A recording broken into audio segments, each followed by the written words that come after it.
Well, greetings, Points of Light family. This is Hardman Williams with AT&T.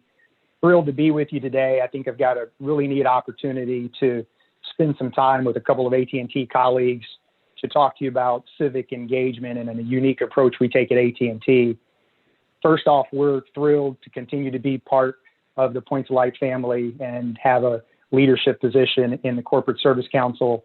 The work you all do in the CSC is so impactful, and we certainly want to thank you for all the great energy you create around civic engagement. I'm joined today by a couple of my executive colleagues to talk to you about AT&T Believes. And AT&T Believes is the approach we take that's employee-driven to drive community activation. And we'll spend a little bit more time there, but it started in the third quarter of 2018 and really speaks to the uniqueness and need of each individual community. And from 3Q 2018 through the balance of 2019, we were able to stand up some 38 approaches to this across what we call these various franchises across these cities domestically. And then as we moved into 2020, the model continued to flourish, and our international employees clamored to be a part of this model. And we're super proud that we've just been able to stand up our first international franchise in the Czech Republic and Slovakia, and we've got 3 more to proudly stand up through the balance of the year. And so I want to just quickly introduce my friends here for our very informal conversation. I'm joined by 2 of our top executives that manage community engagement for us, Eileen Mitchell, who has responsibility over our Midwest and community engagement and public policy, and Mark Blakeman, who has responsibility in our East Corridor over the same functions that relates to policy and community engagement. Eileen and Mark, how are you all this afternoon? Great, Hardman. Great, thank you, Hardman. Good to see you both.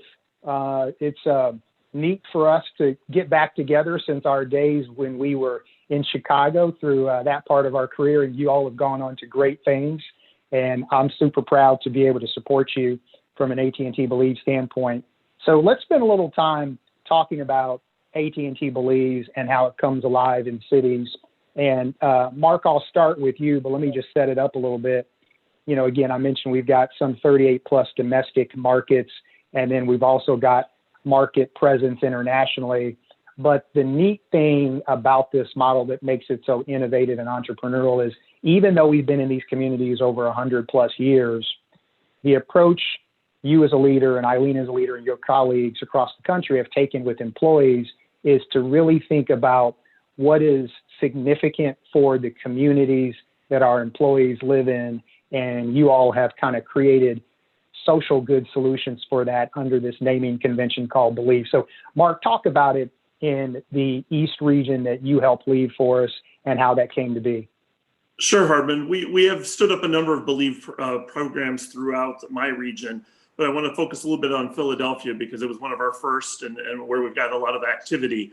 First of all, it's about listening to our employees. I mean, we've got this great base of employees that frankly are doing lots of good work on their own time in their communities and their families and their churches, and just finding out what's important to them. What are they hearing about on this, in their communities, on the streets of where our businesses are, and finding out what they want to do to help out and to offer their hands and smarts and intellect to help the community at large. And I think the great thing about it is it's hyper local. I mean, to literally the block sometimes. A great example of that when we had the racial unrest in Philadelphia recently. No part was hit harder than probably the downtown city center area of Philadelphia.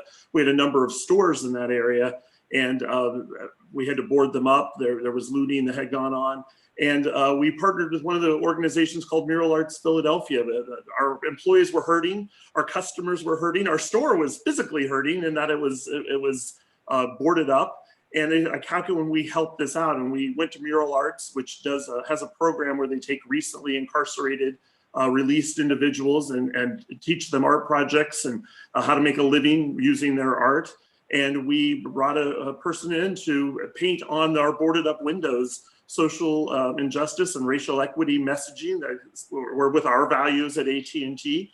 And not only did it help everyone feel a little bit better about the community that they were in and send a positive message, but they liked it so much that when the plywood came off those windows, they went back and painted it on the windows themselves. And I think that was just one example of how our employees said, how can we help? How can we make a difference in our community? And how can we find partners in the community to help us do that? That's a super cool story. And, a couple things that you said were key there. One, the employees are really engaged with this, and this notion of being hyper local. You chose a local artist, right? And, we could theoretically gone and chosen some big firm to go do this across the country. And your story epitomizes what I've heard in other Believe markets where they've been able to do something that was relevant to what was happening during that time of social unrest. So kudos to you guys for really paying attention to the kind of the local environment that you're in. Let me pivot to Eileen. And Eileen, I'll pose the same question to you, ma'am. You and your team were part of the inaugural work here. And so I'd love for you to just tell us a little bit of how this thing got started in Chicago. Sure. Well, Believe Chicago is an employee initiative designed to lift 19 neighborhoods that have been impacted by gun violence and unemployment. And it started with a simple idea. How can AT&T uniquely help on the issue of gun violence in these neighborhoods that have been so dramatically impacted? And what we did is we went out and started talking to our employees who live and work in the communities. And these are employees in our garages, in our call centers, people who were managing in some of our stores, our employee group leaders. And we went out and we said, if AT&T wanted to engage on the issue of gun violence in the city of Chicago, what would that look like? How do you think we can help? And at the same time, we went out and we started talking to community leaders and experienced firsthand what's happening in the community and asking community leaders how we can help. And it was through those conversations, the employees and the community leaders, that we started thinking about how could we focus our energy and focus our investing and focus our business decisions on creating opportunities in career, in education, and in life for people who are living in 19 neighborhoods on the south and west sides of Chicago that made up 95% of the homicides in the city of Chicago in 2017. And it was from there that we built this program around hiring, mentoring young people, investing in the community programs that were really working in channeling our employee spirit of service into volunteering in targeted ways in these neighborhoods, and also in using our capacity as storytellers to tell the great stories of good people making an extraordinary impact in these same neighborhoods, so that we could be part of sharing good news and telling stories about beacons of hope through our various media channels. So that's a little bit about how Believe Chicago came to be and some of the work that we've done more at the very beginning. Yeah, it's fabulous. And, like Mark, this notion of authenticity came through when you were telling that story. The fact that you all chose a pretty unique place to lean in terms of Believe Chicago is really important as we think about how to provide insights to other companies that participate in the Points of Light ecosystem on how they can do that. Authenticity is huge. Another thing that you brought up, which I think is significant, is I'll use the phrase that you and your team have taught me, and that is, we live in these communities, we work in these communities, and thus we believe in these communities. I use that mantra a lot, Eileen. See, I did it well, right? I use that mantra a lot because it speaks to, again, this notion that you had people who work in technician garages in these communities, and so they were not immune to what was happening in those 19 neighborhoods. You had people who may have worked on the north side of Chicago, but traversed to the south side of the city because that's where they lived. Eileen, I spent 10 years in Chicago and I know it well. And so those are difficult problems. And nonetheless, you all decided to lean in. Let me stay with you for the second topic. And because it speaks to this notion of, if you take on a unique challenge, you're going to need to do something with credible local we call them collaborators.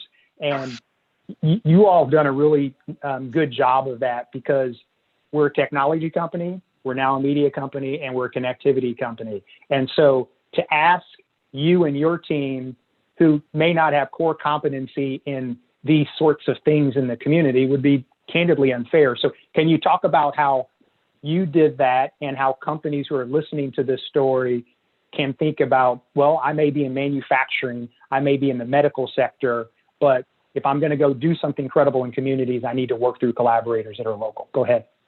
Well, I think that's a great question, Hardman. And the counsel I would have is, and our experience in Chicago is, there is great power that can come from the collaboration. And so where you don't have a unique expertise, find the people that have that expertise. So as we think about Believe Chicago today, we're focused on workforce development. And sure, we have capacity to do some hiring at AT&T, but the real power comes in finding collaborators like the Safer Foundation, who's that's an organization working with formerly justice involved individuals, and how do we train that population for workforce, or finding opportunities through workforce development organizations like at St. Sabina's and the Strong Futures program, or with Skills for Chicagoland's Future. How do we train opportunity youth who are underemployed or unemployed for careers in the future?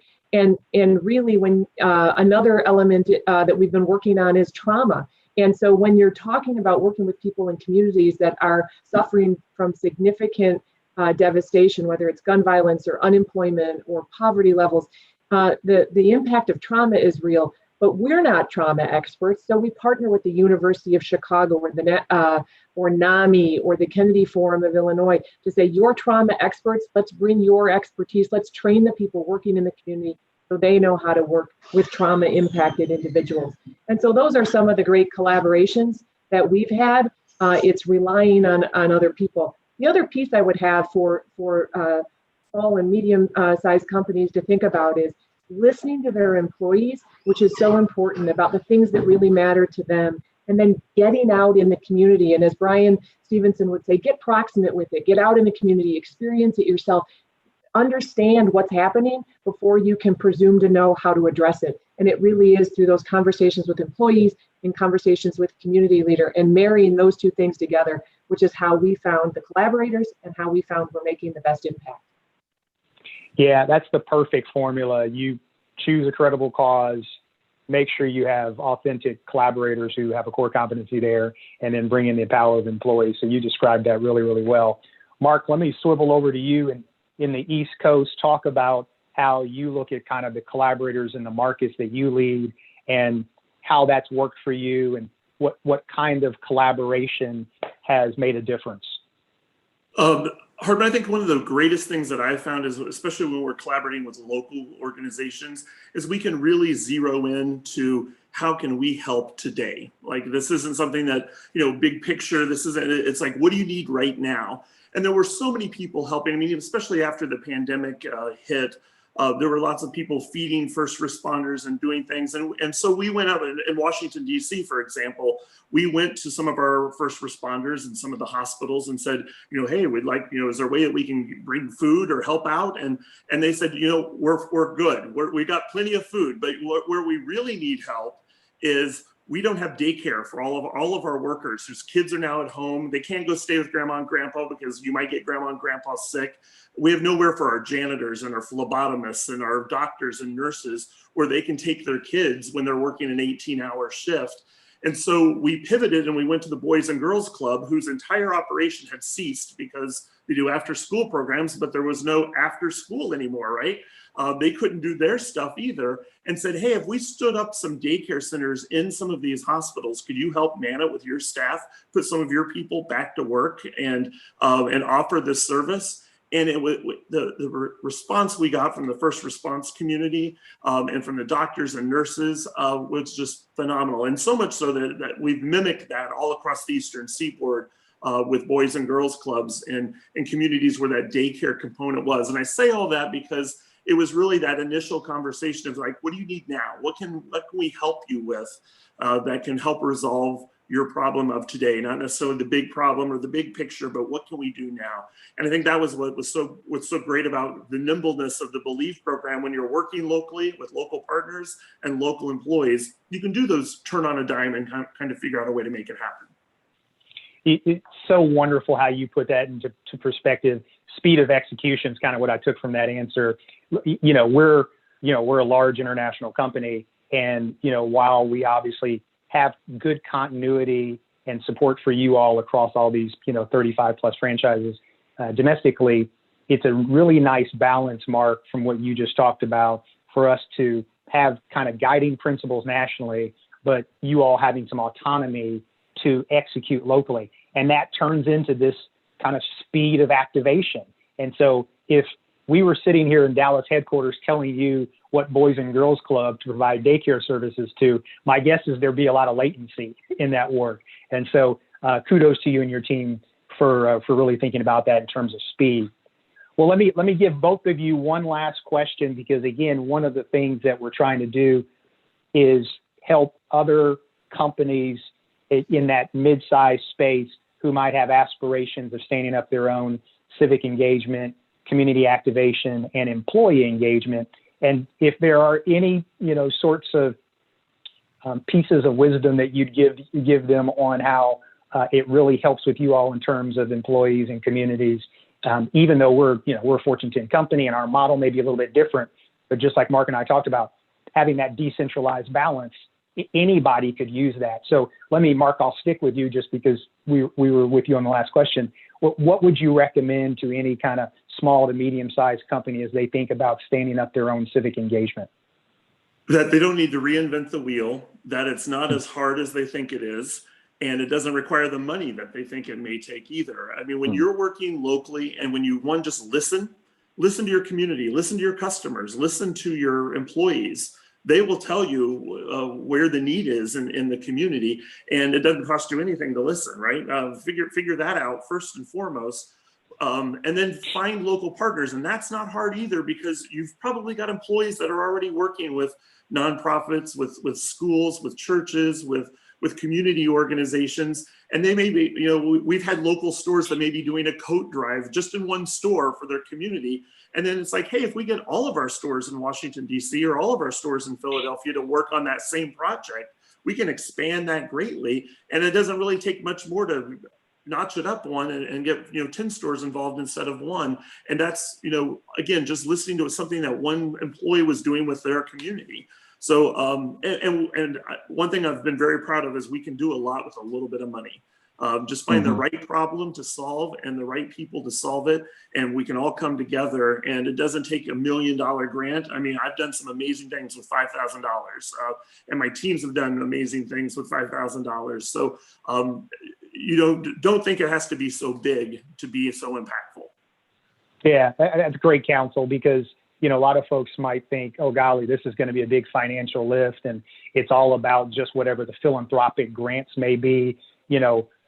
Eileen alluded to it last time, and Mark, I know you do a ton of this, but having your employees show up in the communities as a part of this work doesn't cost you a daggone thing other than sending an email out, right? So I think this notion of, hey, listen, it's going to be a really big lift financially and otherwise is not something that anyone needs to be intimidated by. So we really appreciate you thinking about it that way.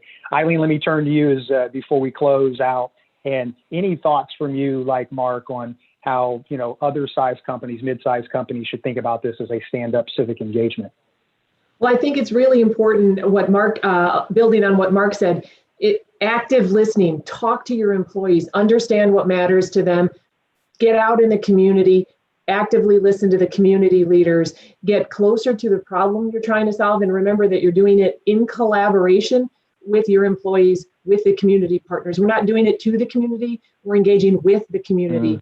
And I'd say you want to make sure too that you stay relevant. And so we had to shift after COVID, right, to basic needs. So then we find ourselves supporting first responders or feeding families, basic needs needed to be met, shifting our volunteer to at home and virtual formats. And so you take that spirit of service from our employees, right? And they want to do it, but they're going to do it from home.